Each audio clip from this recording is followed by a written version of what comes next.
കസ്തൂരിരംഗൻ വിഷയത്തിൽ കേരളത്തിന്റെ നിലപാട് തൃപ്തികരമല്ലെന്ന് കേന്ദ്ര പരിസ്ഥിതി മന്ത്രി പ്രകാശ് ജാവദേക്കർ. കേരളം സമർപ്പിച്ച റിപ്പോർട്ട് അപൂർണമാണ്. ജനവാസ കേന്ദ്രത്തിന്റെ അതിർത്തി നിർണയം തൃപ്തികരമല്ല. അടുത്ത മാസം സംസ്ഥാന സർക്കാരുമായി ചർച്ച നടത്തുമെന്നും ജാവദേക്കർ ദില്ലിയിൽ പറഞ്ഞു. DDCA അഴിമതി ആരോപണം നേരിടുന്ന ജെയ്റ്റ്ലിക്ക് പിന്തുണയുമായി നരേന്ദ്രമോദി. ജെയ്റ്റ്ലി അഴിമതി ആരോപണങ്ങളിൽ നിന്നും മുക്തനാകുമെന്ന് BJP പാർലമെന്ററി പാർട്ടി യോഗത്തിൽ മോദി പറഞ്ഞു. ആരോപണം ഉന്നയിച്ച കീർത്തി ആസാദിനെ BJP അച്ചടക്ക നടപടി എടുക്കും. DDCA അഴിമതി ആരോപണം നേരിടുന്ന ജെയ്റ്റ്ലിയെ വിട്ട് ആരോപണം ഉന്നയിച്ച MP കീർത്തി ആസാദിനെതിരെ നടപടിയെടുക്കാനൊരുങ്ങുകയാണ് BJP. ദില്ലിയിൽ ചേർന്ന പാർലമെന്ററി പാർട്ടി യോഗത്തിൽ ജെയ്റ്റ്ലിക്ക് പിന്തുണയുമായി പ്രധാനമന്ത്രി നരേന്ദ്രമോദി തന്നെ രംഗത്തെത്തി. ഹവാല അഴിമതിയിൽ നിന്നും LK അദ്വാനി മുക്തനായതുപോലെ ജെയ്റ്റ്ലിയും ആരോപണങ്ങളിൽ നിന്ന് മുക്തനായി രംഗത്ത് വരുമെന്ന് മോദി പറഞ്ഞു. ആരോപണം ഉന്നയിച്ച ബീഹാറിൽ നിന്നുള്ള MP ആയ കീർത്തി ആസാദ് യോഗത്തിൽ പങ്കെടുത്തില്ല. കീർത്തിക്കെതിരെ നടപടിയെടുക്കണമെന്ന് ജെയ്റ്റ്ലി വിഭാഗം നേതാക്കൾ പാർലമെന്ററി പാർട്ടി യോഗത്തിൽ ആവശ്യപ്പെട്ടു. ഇക്കാര്യത്തിൽ വരും ദിവസങ്ങളിൽ ധാരണയാകും. ജെയ്റ്റ്ലിക്കെതിരായ അഴിമതി ആരോപണത്തിന് പിന്നിൽ LK അദ്വാനി വിഭാഗമാണെന്ന് മോദി വിഭാഗം ചൂണ്ടിക്കാട്ടുന്നു. അതുകൊണ്ട് തന്നെ പാർട്ടിക്കുള്ളിൽ അന്വേഷണം വേണമെന്ന ആവശ്യവും ഉയരുന്നുണ്ട്. പക്ഷേ അഴിമതി ഉന്നയിച്ച ആളെ വേട്ടയാടുകയും ആരോപണം നേരിടുന്നയാളെ സംരക്ഷിക്കുകയും ചെയ്യുന്നുവെന്ന് പ്രതിപക്ഷ പാർട്ടികൾ ചൂണ്ടിക്കാട്ടുമോ എന്ന ഭയം സർക്കാരിനുണ്ട്. അതിനാൽ അടിയന്തര നടപടികൾ ഇക്കാര്യത്തിൽ BJPയിൽ ഉണ്ടാകില്ല. പക്ഷേ പാർലമെന്റ് സമ്മേളനത്തിനു ശേഷം കീർത്തിക്കെതിരെ അച്ചടക്ക നടപടിയുണ്ടാകും. News bureau, Delhi. അരുൺ ജെയ്റ്റ്ലി നൽകിയ സിവിൽ മാനനഷ്ട കേസിൽ AAP നേതാക്കൾക്കെതിരെ ദില്ലി ഹൈക്കോടതി നോട്ടീസ് അയച്ചു. 3 ആഴ്ചയ്ക്കകം മറുപടി നൽകണമെന്നാണ് നോട്ടീസ്. അഴിമതി ആരോപണം ഉന്നയിച്ച ദില്ലി മുഖ്യമന്ത്രി അരവിന്ദ് കെജ്രിവാൾ അടക്കമുള്ളവർക്കെതിരെയാണ് ജെയ്റ്റ്ലി ദില്ലി ഹൈക്കോടതിയിൽ മാനനഷ്ട കേസ് ഫയൽ ചെയ്തത്. ബാലനീതി നിയമ ഭേദഗതിയിൽ രാജ്യസഭയിൽ ചർച്ച ആരംഭിച്ചു. കേന്ദ്ര വനിതാ ശിശുക്ഷേമ മന്ത്രി മേനകാ ഗാന്ധി ബിൽ സഭയിൽ അവതരിപ്പിച്ചു. കുട്ടികൾ ഉൾപ്പെടുന്ന കുറ്റകൃത്യങ്ങൾ രാജ്യത്ത് വർദ്ധിച്ചു വരുന്നുവെന്ന് മേനകാ ഗാന്ധി പറഞ്ഞു. കൂടുതൽ വിവരങ്ങളുമായി ഇപ്പോൾ സന്തോഷ് ചേരുന്നുണ്ട്. സന്തോഷ്, ഇപ്പോഴും ചർച്ച പുരോഗമിക്കുകയാണ്. എന്തൊക്കെയാണ് അവിടെ നിന്ന് നൽകുന്ന വിവരങ്ങൾ? ബാലനീതി നിയമ ഭേദഗതി ബില്ലിന്റെ അവസാനവട്ട ചർച്ചയിലേക്ക് ഇപ്പോൾ രാജ്യസഭ കടന്നിരിക്കുകയാണ്. ഇനി 2 അംഗങ്ങൾ കൂടി സംസാരിച്ചു കഴിഞ്ഞാൽ വോട്ടെടുപ്പിലേക്ക് ഈ ബില്ല് കടക്കും. നിലവിൽ ഇക്കാര്യത്തിൽ തന്നെ പ്രതിപക്ഷ പാർട്ടികളുടെ ഇടയിൽ ഭിന്ന അഭിപ്രായം രൂപപ്പെട്ടിട്ടുണ്ട്. സംസാരിച്ച AIADMKയും JDUവും ഈ പ്രായപരിധി കുറയ്ക്കുന്നതിനെ എതിർത്തു. കോൺഗ്രസിനാകട്ടെ ഇക്കാര്യത്തിൽ ഒരു ആശയക്കുഴപ്പം നിലവിലുള്ളതായി സംസാരിച്ച MP-മാരുടെ ഇടയിൽ നിന്ന് മനസ്സിലാകുന്നു. പ്രതിപക്ഷ നേതാവും കോൺഗ്രസിനെ നയിക്കുന്ന ഗുലാം നബി ആസാദ് ഈ ബില്ലിനെ പൂർണ്ണമായും എതിരേറ്റു. ബില്ല് രാജ്യത്തിന്റെ നിയമവ്യവസ്ഥയ്ക്ക് അംഗീകാരം എന്നാണ് ഗുലാം നബി ആസാദ് പറഞ്ഞത്. എന്നാൽ അതിനുശേഷം സംസാരിച്ച കോൺഗ്രസിൽ നിന്നുള്ള MP രാജീവ് ഗൌഡ ഇത്തരം വിഷയങ്ങളെ വികാരപരമായി കാണരുത് എന്ന് ആവശ്യപ്പെട്ടു. ഇത്തരത്തിൽ പ്രായപരിധി കുറയ്ക്കുന്നത് UN കൺവെൻഷന് എതിരാണെന്നും അദ്ദേഹം ചൂണ്ടിക്കാണിക്കുകയുണ്ടായി. എന്നാൽ തൃണമൂൽ കോൺഗ്രസും സമാജ്വാദിയും BSP അണ്ണാ DMKയും പൂർണ്ണമായും ഈ ബില്ലിനെ പിന്തുണയ്ക്കുകയാണ് ചെയ്തിരിക്കുന്നത്. CPIM ആവശ്യപ്പെട്ടത് ബില്ല് സ്റ്റാൻഡിംഗ് കൗൺസിലിന് വിടണം, അടിയന്തരമായി പാസ്സാക്കുന്നതിന് വേണ്ടി ഇക്കാര്യത്തിൽ കൂടുതലായി വിശദമായ പഠനവും ചർച്ചയും വേണ്ടിയിരിക്കുന്നു. അതിനാൽ സ്റ്റാൻഡിംഗ് കൗൺസിൽ വിടണമെന്നാണ് CPIMന്റെ ആവശ്യം. നിലവിൽ ബില്ലിലുള്ള ചർച്ച തുടരുന്നു. അല്പസമയം വോട്ടെടുപ്പിലേക്ക് അടക്കും. BJP കേന്ദ്ര സർക്കാരാകട്ടെ ഇക്കാര്യത്തിൽ പറയുന്നത് ഈ ബില്ലിന്റെ ദുരുപയോഗം തടയാനുള്ള എല്ലാ മുൻകരുതലും ബില്ലിൽ എടുത്തിട്ടുണ്ട് എന്ന് തന്നെയാണ്. എന്തായാലും വോട്ടെടുപ്പിലേക്ക്, ഇനി നിർണായകമായ വോട്ടെടുപ്പിലേക്ക് അല്പസമയത്തിനകം രാജ്യസഭ കടക്കും. സന്തോഷാണ് ദില്ലിയിൽ നിന്നും വിവരങ്ങൾ നൽകിയത്. ഇന്നലെ കാണാതായ വയനാട് DMO ഡോക്ടർ PV ശശിധരനെ തൂങ്ങി മരിച്ച നിലയിൽ കണ്ടെത്തി. മലപ്പുറം പന്തല്ലൂരിലെ സ്വന്തം ക്ലിനിക്കിലാണ് മരിച്ച നിലയിൽ കണ്ടെത്തിയത്. മൃതദേഹത്തിന് സമീപത്തു നിന്ന് ആത്മഹത്യാക്കുറിപ്പ് കണ്ടെത്തി. തന്റെ ഫോട്ടോ DMO ഓഫീസിൽ ഫ്രെയിം ചെയ്ത് വെക്കണമെന്നും തന്റെ മൃതദേഹം എല്ലാവരെയും കാണിക്കണമെന്നും ആത്മഹത്യാക്കുറിപ്പിൽ പറയുന്നു. അതേസമയം ഇൻക്വസ്റ്റ് നടപടികൾ വൈകുകയാണ്.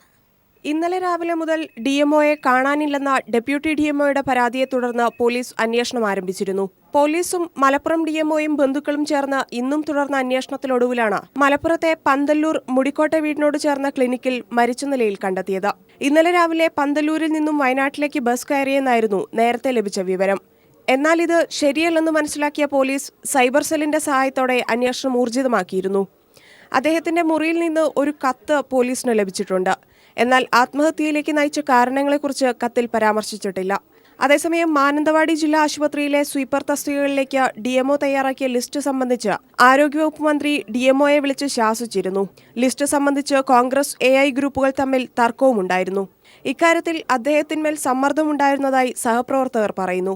ഇന്ന് തിരുവനന്തപുരത്ത് നടക്കുന്ന ഡിഎംഒമാരുടെ യോഗത്തിൽ പങ്കെടുക്കേണ്ടതായിരുന്നു അദ്ദേഹം. News bureau, Wayanad, Malappuram. മുഖ്യമന്ത്രി ഉമ്മൻചാണ്ടിയെ വിമർശിച്ച് വീക്ഷണം മുഖലേഖനം. കരുണാകരനുമായി താരതമ്യം ചെയ്താണ് ലേഖനം. സാമുദായിക ശക്തികൾക്ക് വഴങ്ങുന്ന ആളായിരുന്നില്ല കരുണാകരനെന്നും അനർഹമായത് കൈയിട്ട് വാരാൻ കരുണാകരൻ ആരെയും അനുവദിച്ചിരുന്നില്ല എന്നും വീക്ഷണം വിമർശിക്കുന്നു. കരുണാകരന്റെ കാലത്ത് ഉദ്യോഗസ്ഥരെ നിലയ്ക്ക് നിർത്തുമായിരുന്നു എന്നും വീക്ഷണം പറയുന്നു. ലീഡർ കെ കരുണാകരന്റെ സ്മരണകളെ കൂട്ടുപിടിച്ചാണ് മുഖ്യമന്ത്രി ഉമ്മൻചാണ്ടിയെ പാർട്ടി മുഖപത്രം പരോക്ഷമായി വിമർശിക്കുന്നത്. ഘടകകക്ഷികളുടെ സമ്മർദ്ദത്തിന് മുഖ്യമന്ത്രി വഴങ്ങുന്നു എന്ന ആക്ഷേപത്തെ വീക്ഷണം സാധൂകരിക്കുന്നത് ഇങ്ങനെ: ഓരോ ഘടകകക്ഷിയുടെയും ശക്തിയും സ്വാധീനവും അനുസരിച്ച് വിഹിതം നൽകാൻ കരുണാകരൻ പിശുക്ക് കാണിച്ചിരുന്നില്ല. എന്നാൽ അനർഹമായത് അവകാശപ്പെടാനും കൈയിട്ട് വാരാനും ആരെയും അനുവദിച്ചിരുന്നില്ല. സാമുദായിക നേതാക്കന്മാരുമായി കെ കരുണാകരന് ആത്മബന്ധമുണ്ടായിരുന്നു. ഒരു സമുദായത്തിന് പരിഗണന, ഇതര സമുദായത്തിന് അവഗണന എന്ന വിവേചനം കരുണാകരൻ്റെ കാലത്തുണ്ടായിരുന്നതേയില്ല. എല്ലാ സമുദായങ്ങളെയും തൃപ്തരാക്കിയ കരുണാകരൻ്റെ ബന്ധം ചുമലിൽ തൊട്ടുള്ള സൗഹാർദ്ദമായിരുന്നു, മറിച്ച് കാലിൽ തൊട്ടുള്ള വിധേയത്വമായിരുന്നില്ല. അസാമാന്യ ഭരണനിർവഹണ ശേഷിയുണ്ടായിരുന്ന കരുണാകരൻ്റെ ആജ്ഞകളെ ധിക്കരിക്കാൻ ഒരു ഉദ്യോഗസ്ഥനും ധൈര്യപ്പെട്ടിരുന്നില്ല. തലയിരിക്കുമ്പോൾ വാലാടുന്ന രീതി കരുണാകരൻ വെച്ചുപൊറുപ്പിച്ചിരുന്നില്ലെന്ന് മുഖ്യമന്ത്രിയെ വീക്ഷണം ഓർമ്മിപ്പിക്കുന്നു.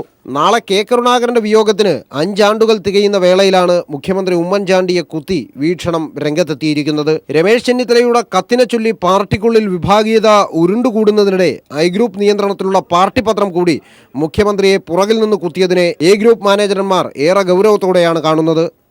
എസ് ജീവൻകുമാർ, തിരുവനന്തപുരം. ദില്ലിയിൽ BSFന്റെ ചെറുവിമാനം തകർന്നു വീണ് മുഴുവൻ യാത്രക്കാരും മരിച്ചു. 10 പേരാണ് വിമാനത്തിലുണ്ടായിരുന്നത്. ദില്ലിയിൽ നിന്ന് റാഞ്ചിയിലേക്ക് പോവുകയായിരുന്ന വിമാനം ദ്വാരകയിലാണ് തകർന്നത്. സാങ്കേതിക തകരാറാണ് അപകട കാരണം.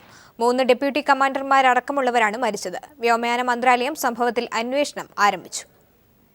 ദില്ലി ഇന്ദിരാഗാന്ധി അന്താരാഷ്ട്ര വിമാനത്താവളത്തിന് സമീപം രാവിലെ 10 മണിയോടെയാണ് അപകടമുണ്ടായത്. ദില്ലിയിൽ നിന്നും റാഞ്ചിയിലേക്ക് പോവുകയായിരുന്നു BSFന്റെ സൂപ്പർ കിങ് 200 ശ്രേണിയിൽപ്പെട്ട ചെറുവിമാനം. ദില്ലി വിമാനത്താവളത്തിൽ നിന്നും പറന്നുയർന്ന ഉടൻ എഞ്ചിൻ തകരാർ ശ്രദ്ധയിൽപ്പെട്ട പൈലറ്റ് വിമാനം തിരിച്ചിറക്കാൻ ശ്രമിക്കുകയായിരുന്നു.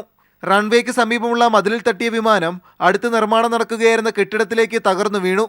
ഇവിടെ ജോലി ചെയ്തിരുന്ന പലർക്കും പരിക്കുപറ്റി. വിമാനത്തിലുണ്ടായിരുന്ന BSF ഡെപ്യൂട്ടി കമാൻഡർ അടക്കം 3 ഉദ്യോഗസ്ഥരും BSFലെ തന്നെ എഞ്ചിനീയറിംഗ് വിഭാഗത്തിലെ ഉദ്യോഗസ്ഥരും പൈലറ്റും കോ പൈലറ്റും അപകട സ്ഥലത്ത് തന്നെ മരിച്ചു. അപകടം നടന്നയുടൻ അന്താരാഷ്ട്ര വിമാനത്താവളത്തിന്റെ ഒരു റൺവേ അല്പസമയത്തേക്ക് അടച്ചിട്ടു. അഗ്നിശമന സേനയുടെ 15 യൂണിറ്റ് എത്തിയാണ് തീ കെടുത്തിയത്. കേന്ദ്ര ആഭ്യന്തരമന്ത്രി രാജ്നാഥ് സിംഗ് സ്ഥലം സന്ദർശിച്ചു. പ്രധാനമന്ത്രി നരേന്ദ്രമോദി അനുശോചനം രേഖപ്പെടുത്തി. News bureau, Delhi. ശബരിമലയിൽ തിക്കിലും തിരക്കിലും പെട്ട് 30 തീർത്ഥാടകർക്ക് പരിക്ക്. സന്നിധാനത്ത് വലിയ നടപ്പന്തലിലും മരക്കൂട്ടത്തുമുണ്ടായ തിരക്കിലാണ് തീർത്ഥാടകർക്ക് പരിക്കേറ്റത്. ഗുരുതരമായി പരിക്കേറ്റ 3 പേരെ പമ്പയിലെ സർക്കാർ ആശുപത്രിയിലും ഒരാളെ കോട്ടയം മെഡിക്കൽ കോളേജ് ആശുപത്രിയിലും പ്രവേശിപ്പിച്ചു. സന്നിധാനത്തെ ആശുപത്രിയിൽ 10ഓളം പേർ ചികിത്സയിലാണ്. മറ്റുള്ളവരെ പ്രാഥമിക ശുശ്രൂഷ നൽകി വിട്ടയച്ചു.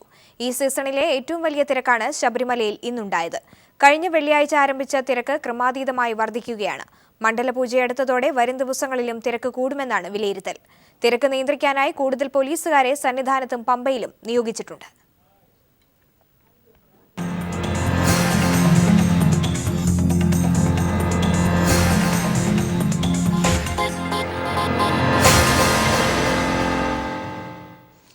അനിശ്ചിതത്വങ്ങൾക്കൊടുവിൽ ദേശീയ സ്കൂൾ മീറ്റ് കേരളത്തിൽ നടക്കും. മേള കേരളത്തിൽ നടത്താൻ കേന്ദ്ര സർക്കാർ തീരുമാനം. കോഴിക്കോടായിരിക്കും വേദി. ജനുവരി 25 മുതൽ 30 വരെയാണ് മേള നടക്കുക. 19ാമത് ദേശീയ സ്കൂൾ കായികമേളയ്ക്ക് ഒടുവിൽ കോഴിക്കോട് ആതിഥേയത്വം അരുളും. മീറ്റ് നടത്താൻ പ്രയാസമുണ്ടെന്ന് കേരളം ആദ്യ നിലപാട് സ്വീകരിച്ചിരുന്നെങ്കിലും ഒളിമ്പ്യന്മാർ അടക്കമുള്ളവരുടെ വലിയ പ്രതിഷേധങ്ങൾക്കൊടുവിൽ കേരളം വേദിയാകാമെന്ന് തീരുമാനിച്ചിരുന്നു. ഇക്കാര്യം വ്യക്തമാക്കി ചീഫ് സെക്രട്ടറി ജിജി തോംസൺ കേന്ദ്ര കായിക മന്ത്രാലയത്തിന് കത്തയച്ചിരുന്നു. അടുത്ത ദേശീയ ഗെയിംസ് നടക്കുന്ന ഗോവയും കായിക മന്ത്രാലയത്തിന്റെ പരിഗണനയിലുണ്ടായിരുന്നെങ്കിലും ഗോവയുടെ താൽപര്യക്കുറവ് കേരളത്തിലേക്ക് വേദിയൊരുക്കി. ജനുവരി 25 മുതൽ 30 വരെയാണ് ദേശീയ സ്കൂൾ കായികമേള കോഴിക്കോട് നടക്കുക. ദേശീയ കായിക സെക്രട്ടറി രാജീവ് ഗുപ്തയാണ് ഇക്കാര്യം വ്യക്തമാക്കിയത്. 5000ഓളം കുട്ടികൾക്ക് അവസരമേകുന്ന മേള ആൺകുട്ടികൾക്കും പെൺകുട്ടികൾക്കും പ്രത്യേകം നടത്താമെന്ന മഹാരാഷ്ട്ര നിലപാടും വിവാദങ്ങളും മറ്റു സംസ്ഥാനങ്ങളെയും സ്കൂൾ കായികമേളയ്ക്ക് വേദിയൊരുക്കുന്നതിൽ നിന്ന് പിന്തിരിപ്പിച്ചു. ഗുജറാത്തും ദേശീയ സ്കൂൾ മീറ്റിന് തയ്യാറാണെന്ന് അറിയിച്ചിരുന്നു. സംസ്ഥാന സ്കൂൾ കായികമേള നടന്ന കോഴിക്കോടിലെ സാഹചര്യം കൂടി കണക്കിലെടുത്താണ് കേരളം തന്നെ ആതിഥേയത്വം വഹിക്കട്ടെ എന്ന് ദേശീയ സ്കൂൾ ഗെയിംസ് ഫെഡറേഷൻ തീരുമാനിച്ചത്. Manushankar, news bureau, Delhi.